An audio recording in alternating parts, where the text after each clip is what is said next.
Good evening, everybody. The church bells have rung, so it is officially 6 o'clock, and we are live. First of all, I would like to start by once again thanking everybody that's in attendance tonight for taking time out of your schedules to be part of the democratic process. This is night 2 of the Greater Ottumwa Partners in Progress debate series. Tonight we are focusing on mayoral candidates, and for those of you watching from home, I'd like to thank you for taking time out of your evening as well. First of all, I would like to send a special thank you out to Jeremy King, Kate Henderson, and the Ottumwa Community School District for allowing us to be present in this building this evening. I'd also like to take the moment to thank the Ottumwa Courier and the Ottumwa Radio Group for moderating the sessions throughout this process. And for those that are here tonight, anybody interested in registering to vote, if you are a first-time voter, we do have voter registration cards in the back. Please feel free to fill one of those out, and we'll make sure it gets to the proper authorities for you. You'll notice tonight we have 2 candidates up here that are vying for the mayor's seat for the November 4th election, and they are seated in alphabetical order by last name. So tonight we have, first we have Brenda Case, and to the right, or to the left of Brenda, we have Benjamin Foote. The order of speaking tonight was determined by a coin toss prior to everybody showing up. The winner chose either the first question or the last closing statement, and then the loser took the opposite of that. Just to remind everybody of the rules, same as last evening for the Ottumwa School Board, there are no opening statements, and there is a 3-minute closing statement for each candidate. There is a 2-minute response for each question. Each candidate is allowed the luxury of a 1-minute rebuttal if they so choose. And if there is a clarification from one of the moderators, that would be at 30 seconds. As last night as well, if they go over the time limit, they are warned that the time limit is over, and Miss Diana here up at the front, who will be holding up cards intermittently to say what the time limit is, a mic mute will be pointed up, and for anybody that's outside of this room, they will no longer be able to hear the candidate. There will be no audience questions tonight. And with that, I do want to take a chance to remind everybody that on October 9th, which would be this Thursday, in this very room, for audience participation, the League of Women Voters will be holding their forum as well. I would encourage everybody to gain more information about the candidates, the city council, and the mayor. Attend that meeting at 6:30 p.m. this Thursday night. And with that, I will turn it over to the moderators and begin tonight's debate. First question is for Benjamin Foote. The mayor's role in Ottumwa is limited in formal powers, but significant in influence, tone, and visibility. What strengths, experiences, or qualities do you have that make you the right person to lead this community as mayor? You have 2 minutes. Yeah, that's a good question. And I think the powers of mayor is actually not as limited as most people would think. The mayor sets the tone, as you just said, and it also creates the identity of who we are as a city. And so with the mayor's vision and what the mayor puts forth to the citizens, that sets the tone and the direction that the city can go. They're also a communicator, and they communicate the direction the city is going, as well as listening to the citizens as to what direction they would have it go. And even beyond that, they set up all the boards and commissions for the city. And the boards and commissions are really the ones that advise and recommend policy and movement to the city council and to the mayor.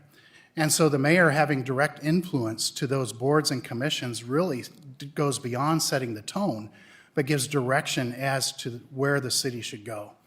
And so for me, I'm trained as an architect. As an architect, I'm trained to be able to see problems from multiple perspectives at the same time. And able to do that, I'm able to look at scenarios further down the road than normal, so I can see a short-term gain and a long-term benefit. And so by doing that, I can help lead the city in a way that would not just set up the boards and commissions towards the vision that the citizens have, but I can communicate to the citizens, this is what's happening in our city, this is what we can and can't do, what would you guys like to do? And as any good leader does, the first thing that a leader has to do and do well is to listen, and to listen to the people that they're leading. And in doing so, is able to empower the people they're leading into the right direction. So that's why I feel I would be the best candidate for mayor.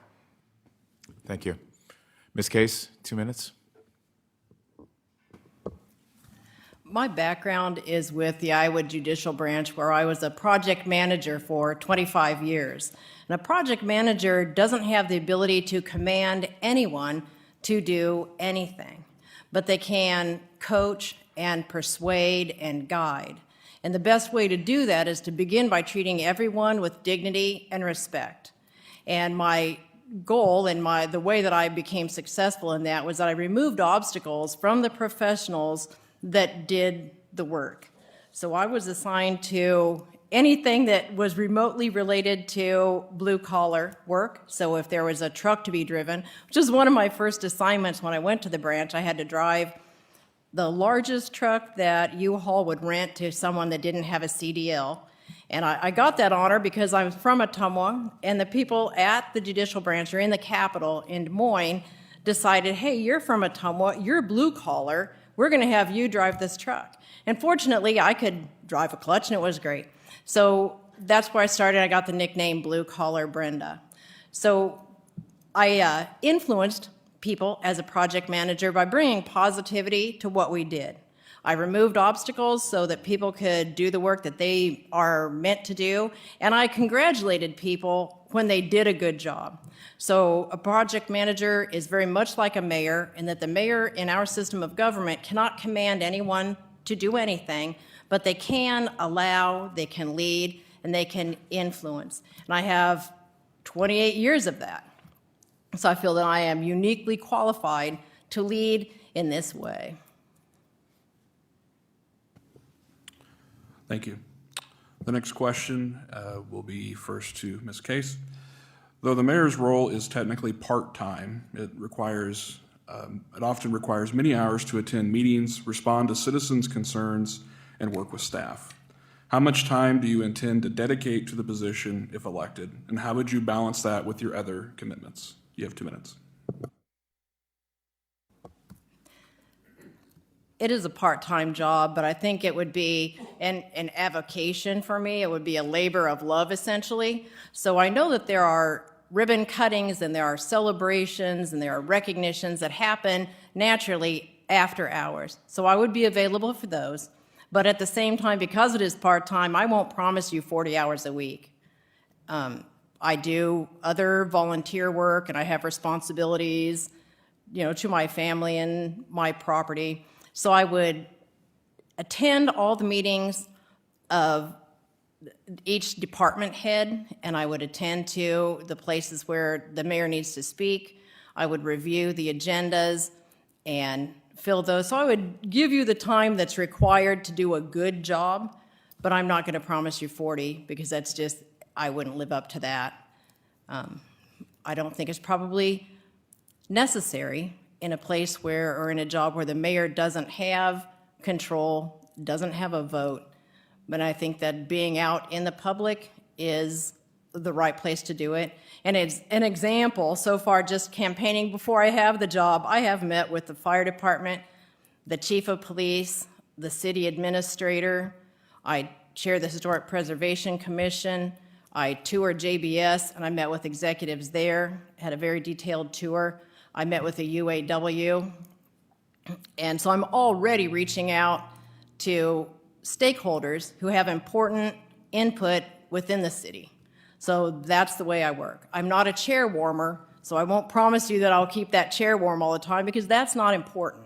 Leadership is not about occupying a space, it's about providing a service. So That's where I stand on that. Thank you. Mr. Foote, same question to you. You have 2 minutes. Yeah, that's a good question. You're right. It does call for it to be a part-time job, but it demands a full-time commitment. Mr. Foote, turn on your mic, please. Oh, sorry. Do I get my time back or no?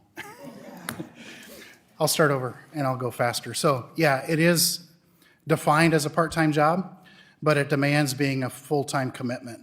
It has to be. When you're leading a city the way we are, as intricated as everything is in this city, it demands that. Our citizens need that. Our city needs that. It needs leadership that will put that amount of time into it. Now, yeah, I do have a full-time job that is, I own my own business, my own profession. And my wife and I have had this conversation several times. How are you going to handle doing 2 full-time jobs at the same time? It's got to be done. I'm just going to have to do it. And when it comes down to it, the real push is right at the beginning to get things going. A good leader starts to see who he can empower and who he's delegating to. And then as the vision catches on, then the amount of time can become less and less, but the quality of time goes up. And that's really the key to good leadership, is putting in the time right out of the gate and then setting it up so that the quality of time as you go through the process increases. And that's where we're going to see improvement in the city. So for me, you guys demand a full-time commitment, and that's what I'm willing to do. A bit of clarification before we continue. Can you estimate, and both of you can answer this, can you estimate how many hours you can anticipate a week, especially in the beginning, if you do get elected? Whose turn is it? On a clarification. Yeah, we'll go with Mr. Foote first. Okay. That's hard to estimate because I've never been mayor of a city before. So it's hard. Knowing who I am and how I would dive into the job, I could see me putting 60, 70 hours a week the first 2-3 weeks, honestly. I really do. But from there, I could see me finding the balance and the roles and the people that I'm working with to get that down to more manageable with my family and with my other job, which I would say more career than job. But so yeah, out of the gate, it'd be a lot more. After that, it could be 30 to 40 an hour. So, Ms. Case? In my career with the judicial branch, I could work all the overtime I would like without any pay, of course. But my job took about 45 hours on average to do well. And then I had a side business called case face painting that I did at night on the weekends. So I run in a pretty high gear, and I have for years. So I'm very efficient with my time. So I would think initially I might get, I'd take 30 hours or so a week. And then as it goes on, ongoing, probably somewhere in that range, 25 plus whatever is at night. Thank you. Next question. State law changes in recent years have limited how cities raise revenue and operate. What role should the mayor play in advocating for Ottumwa at the state or regional level? Mr. Foote, you have 2 minutes. yeah, that's a good question. And it's one that is continually been brought up throughout the city council meetings this year. Because one, I do not want to go to a place where the tax burden that's placed on our citizens is higher. We can't do that. It's too much.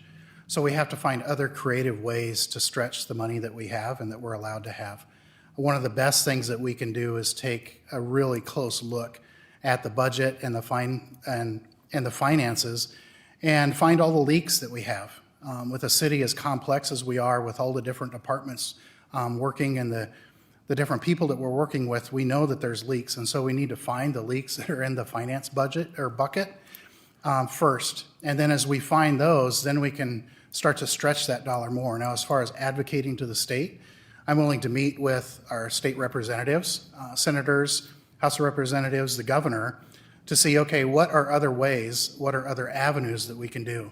I've already started researching other cities of the similar size and what they're doing and able to stretch that dollar amount that they have within their budget and how they allocate their money to see if we can learn from them and just do better at what we're doing with our finances. Like I said, the citizens of Ottumwa demand that we are good stewards with the money that they're giving us.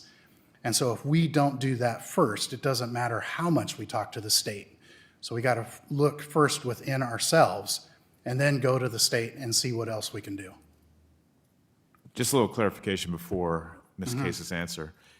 Similar sized communities, you approached them and you asked them about their budget and how they would stretch the dollar. I don't want to paraphrase what you said, but can you be more specific? What did you find out? So what I've done, I haven't talked to any individual people in different cities. What I've been doing is researching different plans, different programs, different things that other cities of similar size are doing within their city, and how they're developing housing rehabilitation, how they're looking at other things that we are dealing with here, and how they're stretching their dollar amount in order to meet that need. Thank you. Ms. Case, 2 minutes. What I've done to date is I meet regularly with a group of sitting mayors from other cities and over Zoom, and they talk about the issues they're facing and how they approach those. And I've already developed, a beginnings of working relationships with the mayor of Des Moines, Iowa City, Sioux City, and I've met the one from Grinnell and Boone. So we're having some conversations about that, and at this point, I'm not an expert because, like Mr. Foote said, I've never been the mayor, but I'm talking to people who are and who have been, and I'm benefiting from that. So I will rely on those folks. I plan to attend the Iowa League of Cities meetings, and there is another group of mayors that I want to investigate further. So I want to talk to people who already know and see what's working for them and how we might adapt it to our area. Then I've met and I've attended talks with the city finance guy. He came to my Kiwanis meeting, and he went over in pretty good detail about what is in the budget. And then just by watching, you can know that city departments were much more populated previously than they are now. We have fewer workers, and we have less fat in the budget. There's not much left to cut until you decide to cut services. And that's hard, and probably not going to win me a lot of hearts and votes, but it's a fact that we're going to have to we're going to get skinny. We're going to get real skinny to be able to continue to function at a level of service that we can tolerate. So I'll talk to people who know. I'll look at what could be cut and how to make the best of what we have left, because we're tightening the belt real tight. Thank you.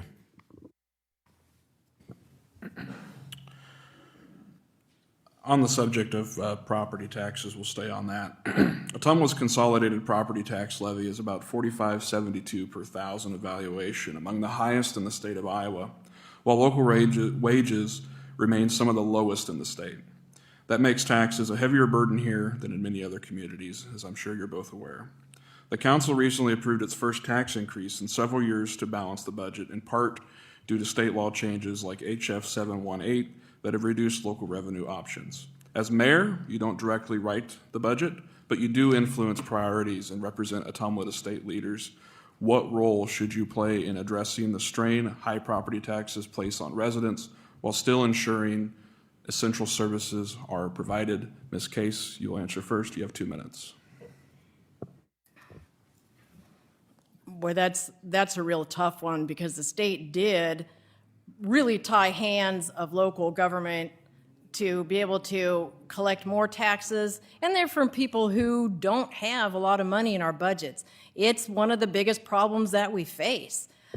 I think the mayor's influence would be to make creative ideas and it just encourage people to look and put their best foot forward. You're welcome. Yeah. Yeah. To do the best we can and to really be creative and think about new ways to raise revenue. It's just plain hard. I don't know. Until I get in there and I talk to people about it more, I can't give you a good answer. I'm not a tax specialist, but I can elicit responses from people, and I can remove barriers of, ego or shame or timelines that prevent people from really exposing what they know. Sometimes people hold back their best ideas because they're afraid to trot them out, and I'm expert at eliciting the best out of people and make it safe because I make mistakes and I own them. So that makes it easier for other people to do the same. Bit of a clarification. You've said that phrase, remove obstacles, remove barriers, twice now during this debate already. Can you be more specific? What specifically have you done in your professional or even personal life to remove barriers for other people? Okay. As a project manager, I did mainly what I just said. Find out what are stopping people from giving their best work. And most often is that they don't know what to do, so it's a training issue. The second is they don't know it's their turn. And then in a timeline or a project plan, everyone has a sequence of tasks and milestones they have to develop. People don't know how to do it. They don't know what it is. They're a little embarrassed to jump out front, so I move those things. Sometimes they don't have money, they don't have tools, they don't have software. I find them. Thank you. Mr. Foote, 2 minutes. Yeah, could you repeat the question for me again, Sure please? can. Ottumwa's consolidated property tax levy is about $45.72 per 1,000 of taxable value, among the highest in Iowa, while local wages remain some of the lowest in the state. That makes taxes a heavier burden here than in many other communities. The council recently approved its first tax increase in several years to help balance the budget, in part due to state law changes like HF 718 that have reduced local revenue options. As mayor, you don't directly write the budget, but you do influence priorities and represent Ottumwa to state leaders. What role should you play in addressing the strain of high property taxes placed on residents while still ensuring essential services are funded? Yeah, thank you. I really wanted him to say that again so that the audience could hear what that was. We can't afford higher taxes. That's one of the things as I've been on the campaign trail that I hear over and over again. What are you going to do to reduce our property taxes? We can't afford it. If we don't do something about that, we're going to lose the citizens that are here. Because what you just heard, they can go somewhere else and pay 1/3 of what they're paying here. We cannot sustain that. Our citizens won't sustain that. Our population will decrease and we'll be in a terrible state. So we have to do something to reduce the property taxes. What that is, I got to get inside and see. As a business, someone who runs my own business, I'm constantly looking at the finances. Okay, how can I streamline this? How can I find better ways to do what I do more efficiently? And we have to do that as a city as a whole, not just one piece. And there are certain services that we have that we can't cut. Parks is one of them. They are already shoestring, and they're always on the chopping block. That can't happen anymore. And then as far as salary, we got to bring businesses in that'll increase the salary. There are manufacturing businesses that want to come here to Ottumwa, and for one reason or another, they get blocked when they try to come here. We need to figure out why. We need to figure out what we need to do to get those in here so that the salary that is too low can go up and our property taxes that are too high can come down. That's the only way that we can sustain it, and we will not lose people once we do that. That's what we got to do. Now, as mayor, I don't control the budget, but I can talk to the people who do, and I can talk to the citizens who vote, and I can tell them this is what's happening and this is what you need to talk to your city council about. That's what I'm going to do. So quick follow-up on that point. The finances of the city of Ottumwa are open and available to inspection. Right. You've obviously been campaigning rather aggressively. As a business owner, have you reviewed those contents, and have you come away with any areas of bloat? Because obviously the way this works is you either raise taxes or revenue, or you lower expenses to offset that burden. So one of those two things would have to happen, correct? And can you respond to that? Yeah, not necessarily. If you're able to lower taxes and bring business revenue in, now your tax revenue goes up without the property taxes going up. Raising taxes doesn't necessarily mean more revenue. If we lose people and raise taxes, that's actually less revenue. So we have to look at it from both sides. Simply raising taxes, again, that's really a no-win scenario because eventually the people leave and you don't have anybody to tax. So the solution, I guess, that I'm hearing is you want to bring in more business, or Yeah. so how would you go about doing that? Well, one, continue to talk to the businesses who want to be here, find out why they aren't here yet, and what we need to do as a city to get them here. I've talked to one person who was mentioning about a business who wants to be here in Ottumwa, would employ 200 to 250 people with an average salary of just under $25 an hour, and they're ready to start right now. And for some reason, they're not here, and I don't know why. I haven't been able to talk to that business owner yet, but I'm going to. I'm going to try to figure out why, as a city, these people are not up and operational right now. Okay. Ms. Case, I want to go back to you as well to give you an opportunity to weigh in on what we asked Mr. Foote. Do you need me to repeat, or you want to? Yes, please. I guess, so in your view, how's Ottumwa going to address the property tax burden that citizens often face without cutting services, and how much have you looked into the city's budget to start determining where that could take place? Okay. Well, I think a good way is to bring people in to spend more money retail. And I think where we would start is with the signage on the highway. The bypass shoots people right on around us to Oskaloosa and Pella. And if we can get them into the city, they're going to see what we've got. We've got entertainment, we have cultural events, we've got shopping, and all those things can expand even further. But you get here and you have fun. And that separates me from my dollars when I go and I'm entertained in a place. So we can do that. Then I think we need to develop more near the exits, because it's 6 miles, I think, is a very long way to come to see what we have. It's easier to zip on by.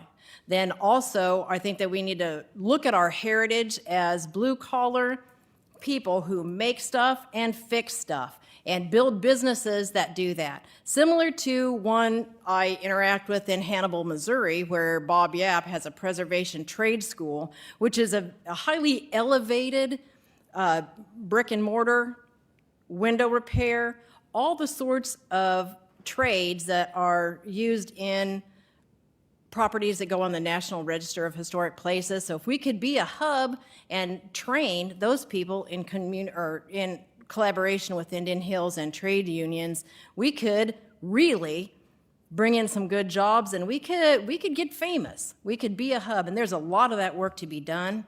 Then also another thing, and it came out of my conversations with the fire department in the same vein, is let's train up some journeyman level electricians. Because one of the biggest problems in Ottumwa are structure fires, and they're caused mainly by poor knob and tube electricity or rodent seed, but it's poor electrical. They start structure fires. It hurts people, it hurts revenue. If we could train up those guys, we have plenty of places for them to apprentice. Thank you. And Mr. Foote, before you make your point, I also want to ask a point of clarification. Sure. If I heard you correctly, I believe in your example about the business, you said that you had spoke to them, and then later you said that you hadn't been able to talk to them to find out why. Can you clarify that just to make sure that the Yeah, record's so I clear? spoke to someone else that knows the business that is wanting to come here, and they spoke to me about the concern about why they aren't here. I have not contacted that business owner yet. That is going to happen, so I can kind of see what happened in that instance. And then we'll give you 30 seconds for your rebuttal. Okay, and I was just going to say retail, entertainment are awesome, and I know we're really trying to push that, but if we don't have manufacturing, if we don't have businesses that feed the agricultural community that we are, the retail won't last. We have to have people here to feed the retail consistently. We can get weekends and stuff all the time, but we've seen businesses come and go, and that's because we don't have the consistent people here. And that's what a manufacturing factory type job would do. Can I speak to that? We'll give you 30 seconds, then we need to move on. Go ahead. Okay. That's where my ideas for growing our own businesses and highly skilled trade come from. I think manufacturing is wonderful, and I'd like to go back to similar to the days when somebody could get out of high school or drop out of high school and get a job at, say, Everco or Rundle, and then hopefully move up to Deere and Live. But I think that those things are gone. I think those days are gone.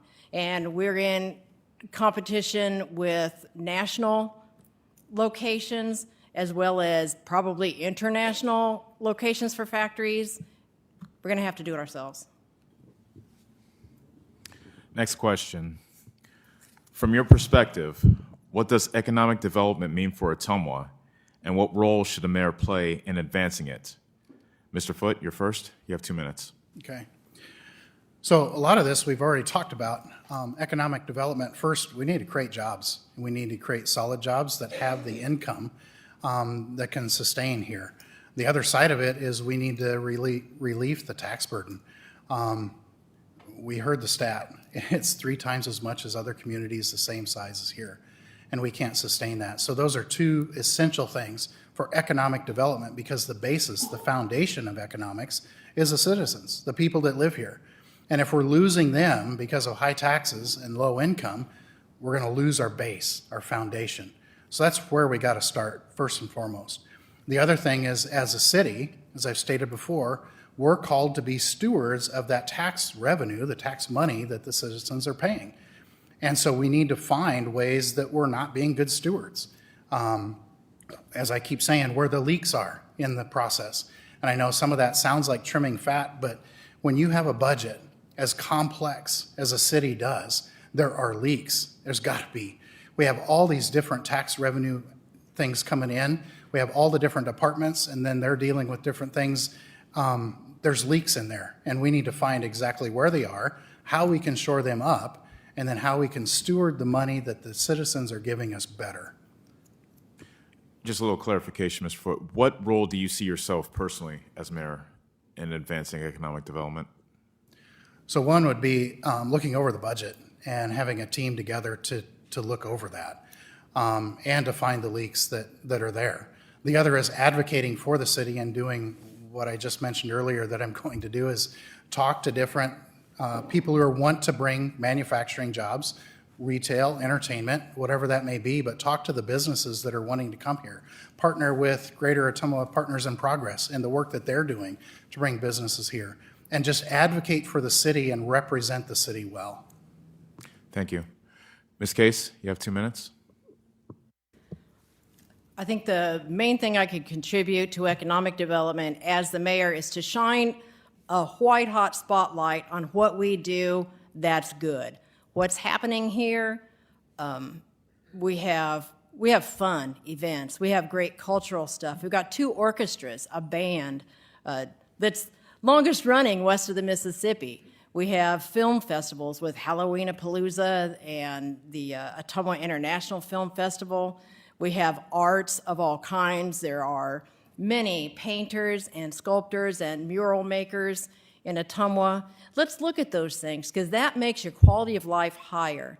And as we do that, it's going to build a positive feeling in us towards each other, and we'll look more positive to people outside. Now, Ottumwa kind of has a reputation for squabbling, and I would like to discourage that a bit and encourage looking at what is good. For Meet Ottumwa, for example, Ms. Carroll goes out every week and she does a Tuesday spotlight that shows something cool going on. And it could be a coffee shop, it could be an art piece, all of these things that are nice. We need to look at them and keep them out front, keep them out there. We've got things that are we could work on, but we don't need to swing them out there like our primary flag. Let's be positive first. Thank you. Proclamations have become a flashpoint in Ottumwa politics, from Pride Month to the traditional marriage proclamation, with the dispute even drawing national headlines. Some have suggested eliminating proclamations entirely, while others want them limited or left solely to the mayor or council's discretion. Where do you stand, and how would you approach proclamations in a way that promotes unity in the community? Ms. Case, you'll have the first response for 2 minutes. I kind of thought this one was coming. So I think the proclamation is like a celebration, and I think that it should be the mayor, and the buck should stop there. The city council has dominion over laws and ordinances, and that is as it should be in our form of government. But a proclamation is a key to celebration. It says, in Ottumwa, this is how we feel, and we honor and we celebrate this event. And it could be Adopt a Kitten Day. It could be anything very universal.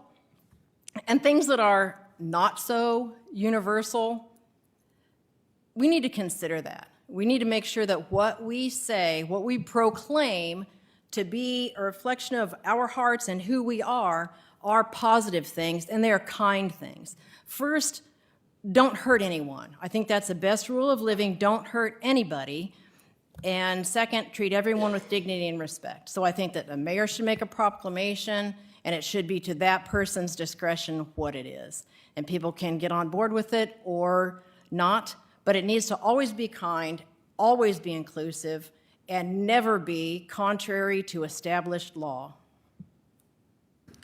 Thank you. Mr. Foote, 2 minutes. Yeah, so a proclamation really is something that identifies the city. It's part of the city's identity. So when a proclamation is made, that's really what's being done. With the proclamation, we'll say controversy, this summer, what really happened there is there was a lot of confusion. And that confusion was because we hadn't established a procedure or a policy of what a proclamation means or should be done. I believe that the city council should set that policy, but once that policy is set, then the mayor steps in as his role, or her, steps in as the mayor to make the proclamations that he has come to him. The city council just simply sets up the policy. And that's where I stand on that. And I've looked at other cities, again, throughout the state of Iowa.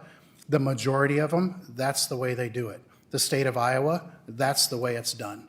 The United States of America, that's the way it's done. So Congress, Senate, they don't make proclamations. Senators and Congress people can speak up for somebody, but they don't make proclamations. That's the governor's job. And I believe that that same thing should be patterned here in Ottumwa. Once a policy is in place, then the confusion can go away. And I believe proclamations should be, again, universal for the city that it's in. It shouldn't raise any one group over another. So with that, they should be what is unifying the city instead of what's dividing it. So yeah, that's where I stand on that. And quick clarification that I'll give to both of you. We'll start with Ms. Case. Assuming you were mayor when the Pride Proclamation had come in, and then later when the traditional marriage proclamation had come in, would you have supported none, both, or either? Just 30 seconds because we want to keep this quick.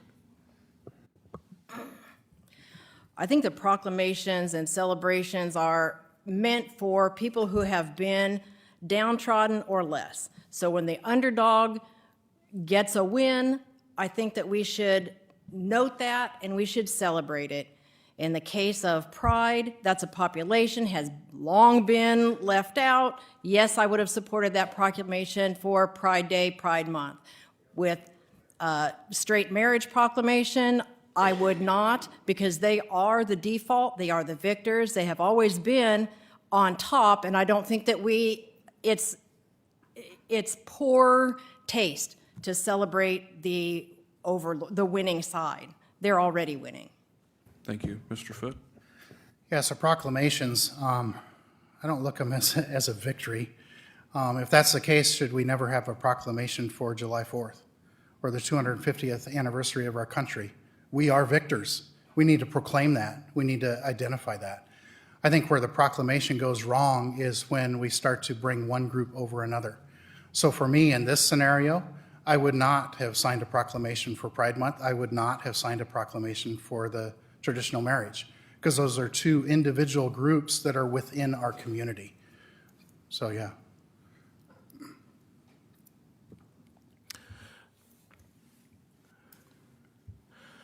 Mr. Foote, during the campaign, you've mentioned repeatedly that Ottumwa has lost its identity. What did you mean by that? You have 2 minutes. If you look through the history of Ottumwa, the identity that we have, the DNA of who we are, that's built up by the people that have been here, that have done great things, people like Steve Bales, who was part of the Apollo 11 landing on the moon, was born here in Ottumwa. It's things like that that have built Ottumwa to who it is today. We've had great manufacturing. John Deere plant is here because of somebody, an innovator, that brought their invention here.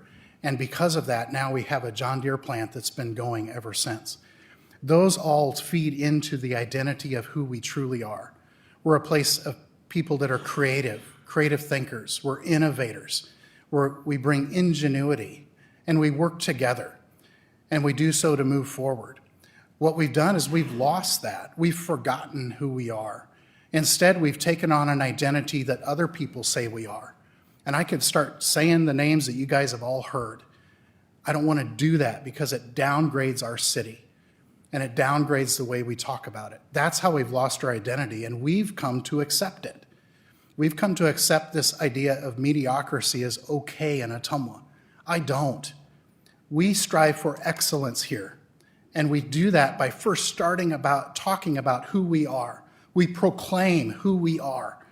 And by doing that, then we bring the hope that is back into the identity of who we truly are as people of Ottumwa. And then we communicate that to the rest of the world. So when we do hear someone say the words about Ottumwa that degrades us, we say, that isn't what Ottumwa is. Ottumwa's great.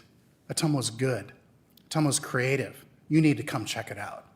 That's what I mean by lost our identity. Thank you. Ms. Case, a bit of a different identity question, but along the same vein. How do you define Ottumwa's identity today, and do you believe the city has strayed from it? I define our identity as Ottumwa tough. It means we're strong, we're resilient. We've faced hard times, we've come together, and we overcame them. We are still here, we're still kicking.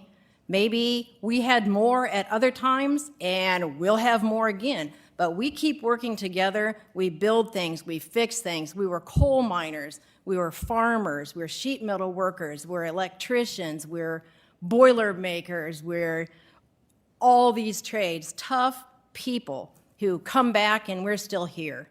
So we're strong enough to treat each other with kindness, dignity, and respect. That's who we are. We've never left it. We've not lost it. We are Ottumwa tough.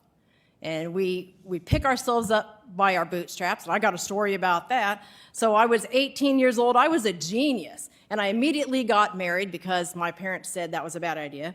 And by age 20, I had a baby on one hip, a high school diploma in one hand, and a divorce decree in the other. So I came home to Ottumwa, moved in at Stellar Woods, and if you're not from here, that's the low-income area. And over the past 40 years, I worked from there to where I'm sitting right here, right now.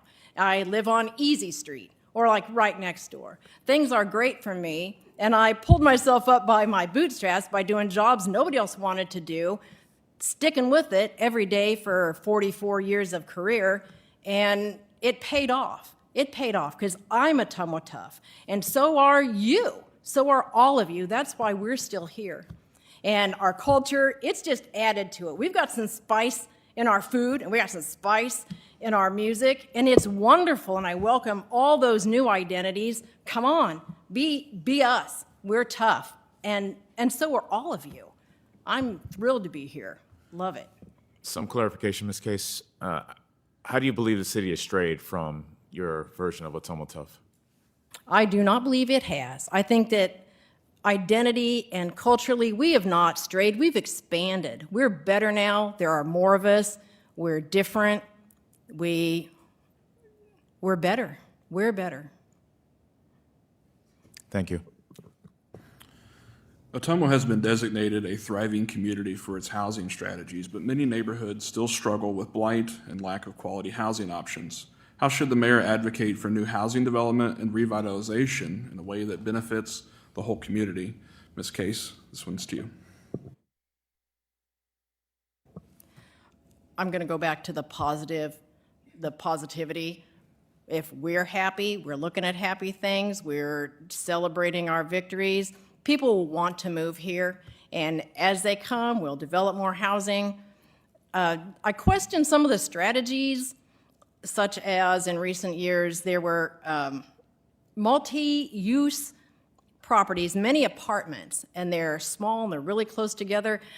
You know, old-time Ottumwans, we don't love that. We love our fenced yard. We love our dogs. We love to, you know, make noise. And I have to question the whole, and it's a national trend of building apartments where someone pays market rate, which right now might be $1,200 or $1,500 a month for a 2 or 3 bedroom apartment, and they live right next to somebody who it's free. So I'll go back to Stellar Woods. When I lived there, I worked full-time. I got up at 5:30. I was at work at the factory at 7, and I got home at 3:30. But my neighbors, they stayed up and they partied all whole night because they didn't work. They were living on, you know, a support system. So I don't think that's it. We're doing it, and that's where I think we're kind of off the rungs a little bit. And I talked to someone from the Landlords Association who said there are 500 or approximately 500 properties that are offline right now. They own them, they're ready to rent them, but they're going renovations. So I think single family might be more of a way to go, but it's not something that I've looked at incredibly closely. You've mentioned earlier that you've spoken with mayors of many other cities. Have you talked to them about how they've dealt with their housing challenges, and do you have any takeaways from those conversations? We didn't get to housing yet in those discussions. Thank you. Mr. Foote, the original question to you. Yeah. So placarded houses. I've been trying to find the best way to streamline that, how to take it from an unlivable house to a livable home for someone. And there's got to be ways to do it. I know other cities are doing it. I just haven't found the right path yet. So I'm going to continue to work on that. The other thing that came up last night in the school district debate, someone mentioned that a couple of years ago, they did a study on housing, and they realized that if we would have built all these houses back then, it wouldn't have mattered because nobody wanted to come here because our schools were in a bad spot.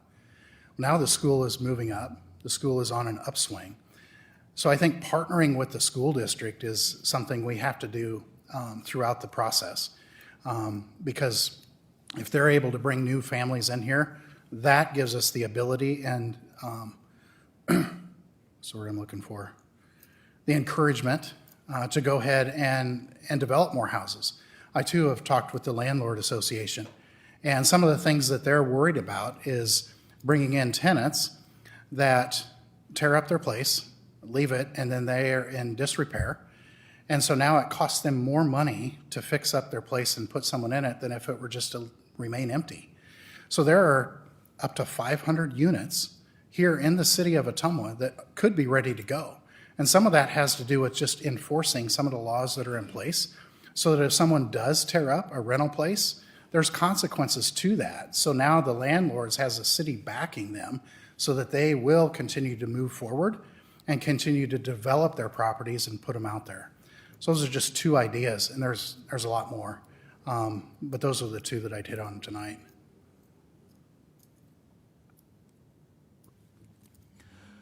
The condition of streets and other infrastructure is a frequent topic of conversation among residents. The city has made investments in paving and utility upgrades in recent years. But do you believe Ottumwa is doing enough on this front? What, if anything, would you change about how the city prioritizes infrastructure work in neighborhoods? Mr. Foote, you have 2 minutes.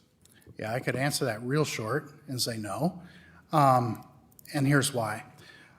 One, the city is making moves in the right direction. It's just not enough. We have too many streets. I did a study on this because I knew when I started running for mayor, this would be the question that would come up. And sure enough, I was right. So with that, what I discovered is in order for us to replace and repair all the streets in Ottumwa, it would take a 40 to 50 year goal to get them all done. Some of them would have to be replaced twice because they get used that much and they need to be replaced every 20 years. In order to do that, we would have to over double what we are currently budgeting. So where we're at now and what the cost of replacement and repair of streets, we're going backwards. We're not going forwards. So in order to fix the streets that we have and get to where we're moving forward, one, we have to have a long-term goal and know where we're headed. And then we need to be able to commit the budget to get there. And right now, it isn't there. We have to be able to find out how to do that. And I know that I've put material out there that talks about those specific numbers. I'll say that those are a little outdated. The numbers are a little less than that, but the ratio is still the same. We would need to double our budget to get into all new streets within 50 years. That's where we're at, and that's what the cost of the streets are. One of the things that Mr. Berg, I call him Philip, so the city engineer, and that he has started to do is he's starting to look at neighborhoods instead of just picking streets that are in disrepair. And so he is developing and repairing streets in specific neighborhoods of the city. And what we've seen is now the homes in those neighborhoods, they're taking on the initiative to improve on their own because the streets are getting better. So I think that's a great step in the right direction. We just, as a city, need to find more fuel for that. Just a point of clarification. Would you change the way the city prioritizes streets? Would you make it more of a priority, less priority? Absolutely, yes. Yeah. No, I said more or less. I was trying to get you before you. Okay, but you Higher meant more. priority. Okay. That's the only way we can get there. If we don't make it a higher priority, we won't ever get there. Well, then so if you're going to make them a higher priority, what becomes a lower priority to offset the cost? That's a good question. There are essential services that we have to be able to provide our citizens. There's other ones that aren't as essential that we would need to look at. Again, I go back to finding the leaks in the bucket. That's the first place we got to look. If we're not stewarding the money that we have well now, that's the first place you got to look. And then some of the lower priorities, yeah, I'd have to look at that. I don't want to say anyone right now. Yeah. Ms. Case, you have 2 minutes. I think it's entirely impractical to replace all the streets at the same time, even if we had the money to do that, because it commits us to do that again every time the streets wear out. And they'll wear out at roughly the same rate. So that's impractical, and it would commit us to something we can't fulfill in the future. I think that it's important that I would like to look at the algorithm of how do they actually decide which streets get done when, and I'm sure that there is thought behind it because professionals are doing it. But I think that the most important need to be to the hospital, fire stations, police stations, the elementary schools need to be the best ones, and then I know there's a system for deciding which streets get full replacement or an entire overlay. And the streets that are not in that plan, or they're 3 or more years down the road, more patching is better. And luckily, blacktop is not an expensive business to start up. I have a blacktop driveway that's around 80 feet long, and 2 guys and a truck come and they took my gravel or my asphalt driveway that looked like gravel, and they refinished it, and it looks beautiful. And they do 2 others or 3 others on my street. So I think that would be a good opportunity for entrepreneurs in town to set up their business, and then at a lower cost than employees would be, go and fill those things, keep patching while things are in line for overlays. And that sort of manipulation of tasks and double tracking things is another thing that I'm an expert in as a 28-year, certified project manager. So I think that we could change the way we look at them, and we could hire some local people to patch the things in, and otherwise that's about all we can do. So we don't have any money to do more. And a quick clarification as well to you, Ms. Case. I believe you raised the idea in the past about the city purchasing some equipment to help repair the streets as the public safety goes by. But waiting for them to hit a pothole. we'll give them a second to starting over. I believe you've suggested in the past during the campaign that the city should look at purchasing additional equipment to repair streets. Have you looked into the feasibility of that idea with experts, and do you believe it's realistic to help solve the problem? I think it's a pretty good idea. Kirksville, Missouri does that, And there's a thing called cold pack asphalt patching that doesn't require the huge trucks. And in fact, I talked to someone who back in the 70s worked for the city, and they had guys with small trucks that shoveled this asphalt into the holes, pounded it down, and it got us by for longer. So I think that it's absolutely worthy of investigation. Works for Kirksville, it might work here. Mr. Foote, I believe you requested a rebuttal, so we'll allow you to do that. Yeah, I wanted to clarify that the 50-year plan isn't replacing them all and then waiting 50 years to replace them. That's phasing them over a 50-year period of time. That means there's streets that won't get touched for 50 years. That's the only way it can get done. You can't do them all at once. That is impractical, can't be done. We don't have the money. The point is once we have a 40 to 50-year plan and we're phasing, we still need to double our budget on streets in order to meet that deadline, in order to have them all into a plan that is within 40 to 50 years, we're able to cycle those. So I just wanted to clarify that. Appreciate that. And then additionally to that point, most of the general fund is tied up in public safety. That's the biggest pot by far. I believe it's north of 80%. Are you willing to make any cuts to that big chunk of funding in order to be more aggressive with streets? I don't think I am. We've already made cuts there. We're going to have to find a different way. We're going to have to find a way to raise revenue without cutting taxes. And I honestly believe, or without raising taxes, I should say. That's where I think new businesses, new manufacturing, new population, more population, filling in the cities that are, or the homes that are empty now, that's where the tax revenue goes up without raising taxes, actually by cutting taxes, by increasing our population. Then we're not looking at cutting public safety, and we're looking to increase our street budget because the tax revenue goes up from that. Then do you believe, given Ottumwa's current position, today it's ready? Because when you bring in businesses, it takes a little time to get them built, to get them staffed, to get them up and running and contributing. Sure. Do you believe Ottumwa, as it exists today, is ready for that kind of spurt of economic development that would fuel the increase in revenue? In order to answer that correctly, I would need to answer a couple questions that I have of why some of the businesses that want to come here haven't come here yet. I don't know if that's we need to increase our power. I don't know if that's a sewer or water, is that a utility problem? Is it a traffic problem? Is there something else that's holding them back? Is it a tax issue? Why aren't the businesses that I keep hearing about that want to come here, why aren't they here now? So that's the first question that we need to ask. Once we know that, then it's go time. Then we can go. And if businesses are wanting to come here now, then we solve the problem. Okay, what do we need to do to get you here? What is it? And be willing to do it, knowing that that growth, that's going to increase our tax revenue. It's going to increase our tax budget, and we'll be the thriving city that we've been designated that we are.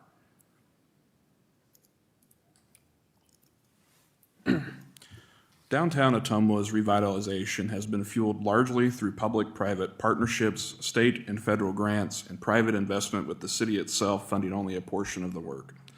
Property valuations in the district have risen significantly as a result. Do you believe the city has done enough to support economic development in partnership with groups like Main Street Ottumwa? And how should future downtown or other city investment be approached? Ms. Case, you have 2 minutes. I think the cooperation between the city and entities like GOPIP, Rippling Waters, Region 15 Planning, those are vital to economic development, and those are full of experts in exactly this kind of thing. So I think making things as easy for those organizations as we can is the right move. Keep talking, and I think that we need to court, as a way of speaking, court our current businesses. When I talked to JBS and to the UAW, they all said that they would like to meet quarterly with the city and with other economic developers, just as a group, to trade ideas and make sure that who we have already is being served, as well as bring in new.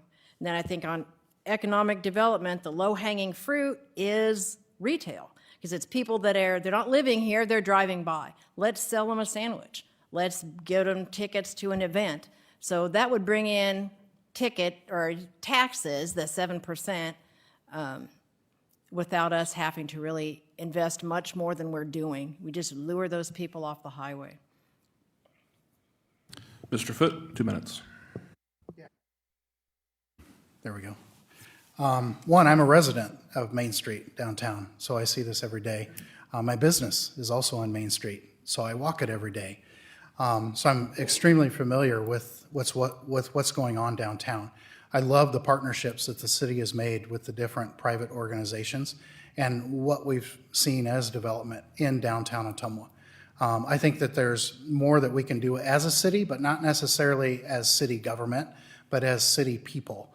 One of the things that I would like to see happen downtown that I think would make it more vibrant would be to bring other businesses that are more of a professional or white-collar business, so we have regular foot traffic during the day, every day. That's one thing that I think is missing right now. We have some weekend traffic, we have evening traffic, but by bringing in traffic of business people that are there getting the sandwich at lunch, going to a place to have a coffee, to have a meeting, those are things that can help boost downtown in a way that retail can't. And it'll support retail on a more consistent basis. Right now, I think that's the reason why we're seeing some of the turnover that we're seeing with some of the retail downtown. We've seen some come, we've seen some go. But I think by having that consistency in the white-collar type businesses downtown would go a long ways to make that even better. That's something that we can promote as a city. That's something that we can talk to other businesses about. That's something that we can talk to the people we're partnering with, like Greater Ottumwa Partners in Progress is, okay, what are some businesses that want to start up downtown as a white-collar business? How can we get them here? So we, once again, have the consistent business every day. Just out of curiosity for clarification, the business that you said you've been talking to, is that a white-collar business or a blue-collar business? The one I mentioned earlier? Yes. That was blue-collar. That's not downtown. Thank you. Yeah. Ottumwa, like any city, faces a range of challenges, from infrastructure and housing to taxes, public safety, and community trust. In your view, what is the single biggest challenge facing Ottumwa right now? And if elected, how would you work to address it? Mr. Foote, you have 2 minutes. Single bit. Retaining people, because the tax burden is too high.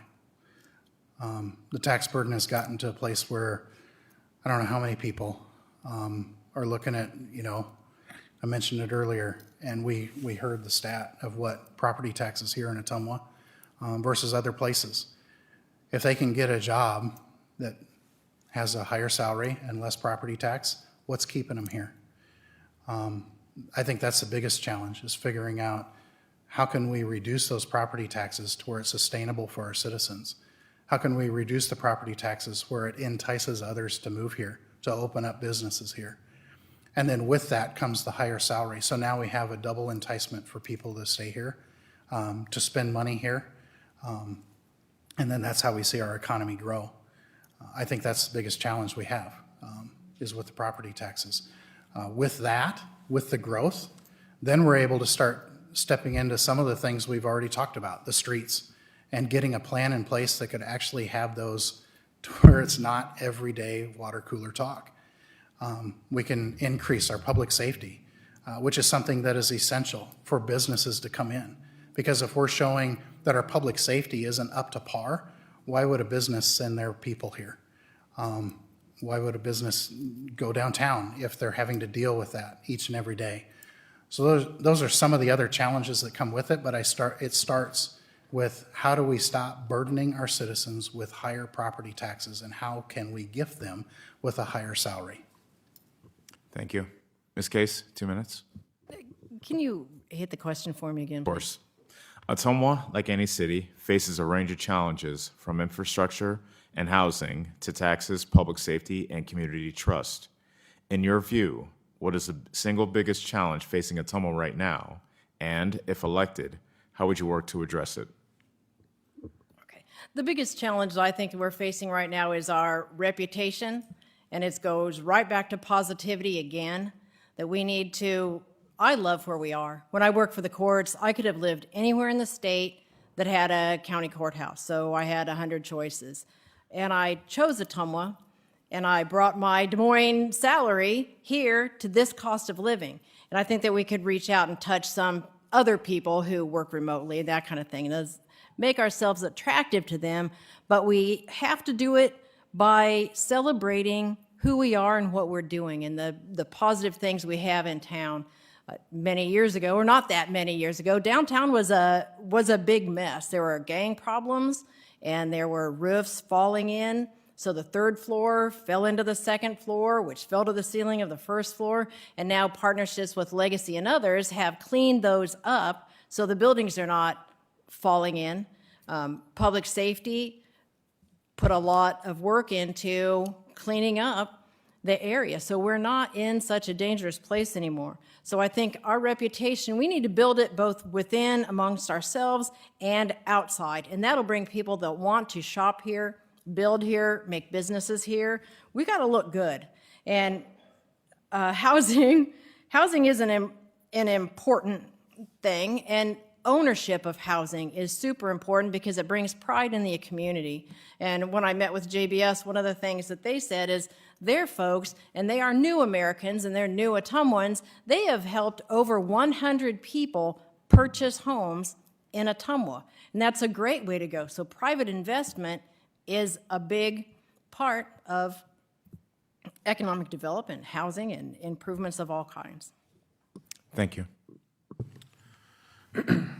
If elected, how would you define success as a mayor? What specific change, even if small, do you want Ottumwans to be able to point to at the end of your term as something you've accomplished? Ms. Case, 2 minutes.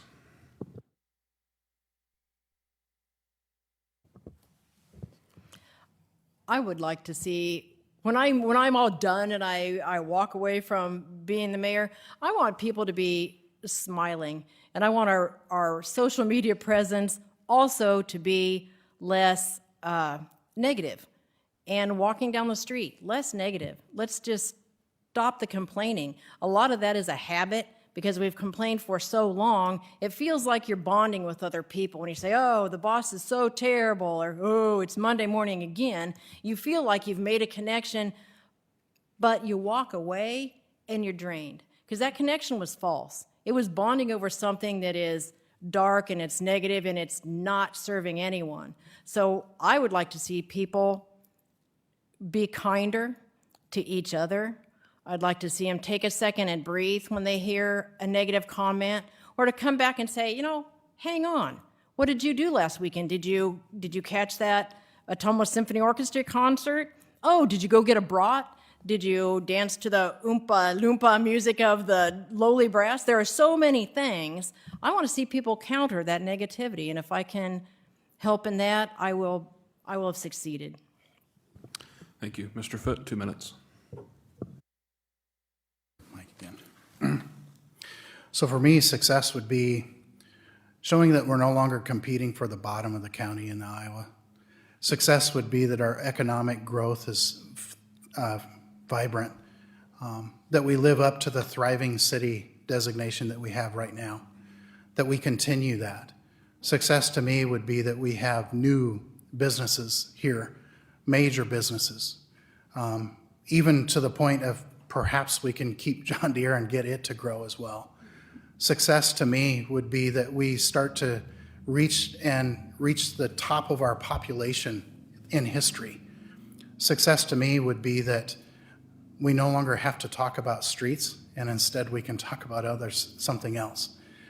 So success to me would be, again, I hate hearing that Ottumwa is always, and I say Wapello County, but Ottumwa is leading the county. But Wapello County is always near the bottom of the list when it comes to economic development, poverty in the state of Iowa. Success for me is to get us out of that, to move us up the chart. To the top, maybe. I'd love to see top 20 right now. So that would be success for me. And honestly, I think that's something that we have to strive for. Just for the fact of when we look at counties, we've started to hear in the state of Iowa the possibility of consolidation of counties. If that were to happen today, where would we stand? Would we be a leader in that, or would we just go wherever they tell us to go? We need to be in a place to where we are leading the charge if that happens. So that would be success for me, that we're no longer at the bottom. Thank you. We'll now have the closing statements from both of our candidates. Due to the coin toss, Mr. Foote, you will go first.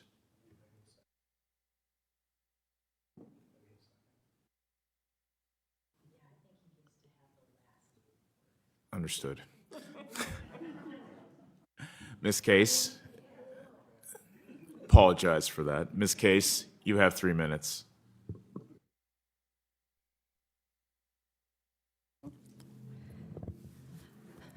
I want to be your mayor because I feel like I bring a new perspective that in 182 years of Ottumwa history, we have not had. Both as who I am and how I live my life, but project management as opposed to functional management. I'm not coming in with any illusions that I can order anyone to do anything. I won't have any control over any department. I can't tell them, do twice the amount of work that you did before. That's not going to work, and it's not who I am. But I can help people focus on what's important, stay anchored in the present, right now, this moment, who we are and what we're doing. We're tough, we're resilient, we can work together, and I want us to strip away the whole red team, blue team, left team, right team. Let's be purple in the middle. Let's be Ottumwans first, and all the other things later if we still have to, because we're in this little boat together, and we're going to rise or fall together as one team.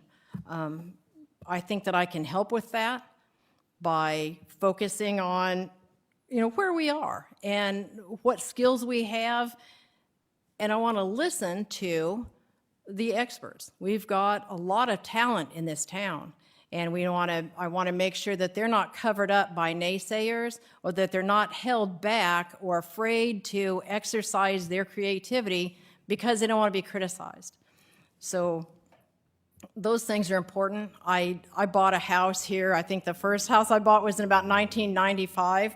It's a tiny little salt box over on Wildwood Drive. It was 615 square feet of paradise. And it had a fence around the backyard for my dog, and it had a garage. And I just can't even tell you how incredibly proud I was of that. And as I stayed and I upgraded again, the pride in ownership shows, and I have it. And it's easy to live here. It really is. And if I can help people learn how to better manage our own economic times, I'd like to do a thing called Mayoral Minutes, where maybe we do anything from, say, recipes of how to feed 5 people on $9 a week, because Stellar Wood grad, I can do it, or somewhere close. And I think that I'd like to also offer up advice and training to residents of how to manage their budget, whether we make some free or low-cost budgeting available to people, and just work on things that are going to make our lives better. Thank you. Mr. Foote, your closing statement. Yeah. First, I want to thank Greater Ottumwa People in Progress, Partners in Progress, sorry, for putting this event on, organizing it. The moderators from Ottumwa Courier and Ottumwa Radio Group for moderating and putting the questions together. Also for Brenda, Ms. Case for doing this. I see Ottumwa at a turning point right now. We're at a turning point to where we can go one of 2 ways. And if we stand still and we don't move and we stick with the status quo, we will continue to be overtaxed underneath a tax burden that we can't sustain. And we'll try to continue to spend our way to prosperity, and that can't happen. That's why I'm running for mayor. We have an opportunity here to do the right thing. We have an opportunity to turn the right way. And we cannot take that opportunity lightly. That's why I'm asking, and I hope everyone here is better informed as to the vision that each one of us have for the city. I know we both love the city well. That isn't in question. But now there's a time to vote. It starts October 15th, goes through November 4th. So do not take that opportunity lightly. And I would say that for everyone in this room. I would say that even for those that are watching online. Don't take this opportunity lightly. I know that there are people watching that they're not even a part of this community, but because of what they hear that's going on here and the greatness that can come from Ottumwa, they're invested in it already, and they're watching right now. So they are not taking that opportunity lightly. We cannot do the same, and we have to do it by walking together. We have to take on that thriving city designation, and instead of it just being a designation, we take it on to make it our own identity, that we are Ottumwa that is thriving. We're Ottumwa that is moving forward. We're Ottumwa that is moving into the great identity of what we once were, and even more so into the future of what we could be. That we're no longer defined by other people who tell us that we aren't, but instead we're defined by ourselves that says, yes, we are. And again, we do that by walking together. We do that by putting our best foot forward. That's how we create our own identity. That's how we step into an identity of success. And that's how those in and out of Ottumwa start to look at Ottumwa as, that's a place I want to be. That's a place that I can be with. That's a place that I want to build my business in. That's a place I want to make my home. So that's why I am committed to be mayor of Ottumwa. And I'm just asking you all to go along the journey with me. So thank you. Thank you, and thank both of you for making the time to come out tonight and speak directly to the voters. Thanks to the voters in the room that filled the room here at Courier Campus today, and those watching at home for being engaged and informed citizens. Just a quick reminder before we wrap up the program, the League of Women Voters Forum is again this coming Thursday at 6:30, right back here at Courier Campus with both council and mayor candidates present. Early voting begins October 15th, and Election Day is November 4th. And we will conclude our GOPIP debate series next week with the council candidates at 6 p.m. next Tuesday, October 14th. That will be at St. John's Auditorium on the Indian Hills Community College campus. With that will conclude our program tonight. Thanks to everybody for coming.